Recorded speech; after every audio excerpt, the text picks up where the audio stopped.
দুই বোন তারা ঠাকুরগাঁ থেকে ঈদের ছুটিতে গিয়েছিলেন। তারা আসছেন বাড়িতে নূরজাহান রোড এলাকায়। আসার পরে ঠিক তারা মালামাল নিয়ে যখন বাসার গেটে যখন নামেন, ঠিক সেই সময়ে একটা পিকআপ ট্রাক সহ তিনজন তারা আসেন।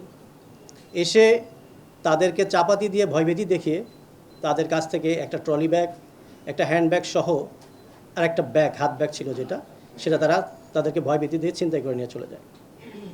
এই ঘটনা ঠিক সাথে সাথেই আমরা বিষয়টা জানতে পারি। আমাদের যে টহল টিম ছিলেন 999-এর মাধ্যমে সে বিষয়টা অবগত হয়। সাথে সাথেই সে এলাকায় যায় এবং গিয়ে ওই এলাকায় যে সিসিটিভি ফুটেজ কোথায় আছে এবং সেটা সংগ্রহ করে। ভিডিওটা নিয়ে আমরা কাজ শুরু করি।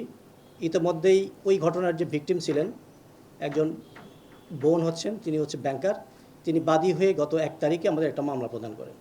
সেই মামলার ভিত্তিতে আমাদের তদন্তকারী কর্মকর্তা সহ মোহাম্মদপুর থানা এলাকার একটা চৌকস টিম এসি মোহাম্মদপুর জোনের নেতৃত্বে নারায়ণগঞ্জ অভিযান পরিচালনা করা হয়। সেইখান থেকে আমরা এই ঘটনার সাথে যে আপনার ভিডিও প্রতিবেদন দেখেছেন যে একজন লোক ব্যাগ এবং ট্রলি যেটা ছিল ট্রাকে উঠিয়ে নিয়ে যাচ্ছিল, ওনার নাম হচ্ছে আনোয়ার হোসেন। আমরা তাকে প্রথমে গ্রেপ্তার করি।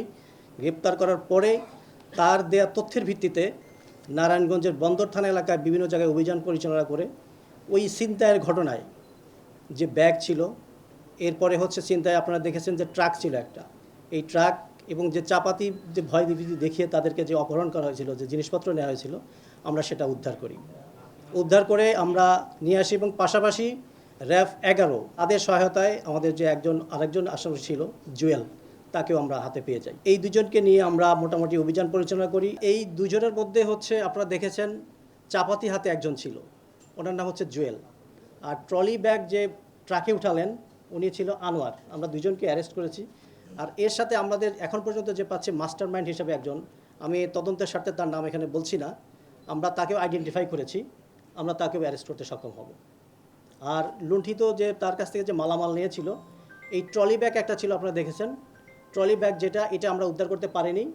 এই ট্রলি ব্যাগটা যেটা হয়েছে, একজন বিষয়টা আমরা তখন অ্যারেস্ট করি, তখন অন্যজন জানতে পেরে তার স্ত্রীকে সে সংবাদটা দিয়েছে, যার কারণে আমরা এটাও জানতে পারছি যে স্ত্রী ট্রলি ব্যাগটা নিয়ে বাসা থেকে বের হয়ে গিয়েছেন। এই যে ছিনতাইকারী যেটা, আমরা এই এলাকায় কিন্তু বেশ পরিচিত মুখ সে।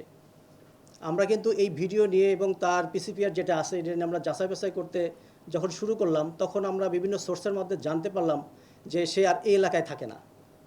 তারপরে আমরা তথ্য প্রযুক্তির সহায়তা নিলাম।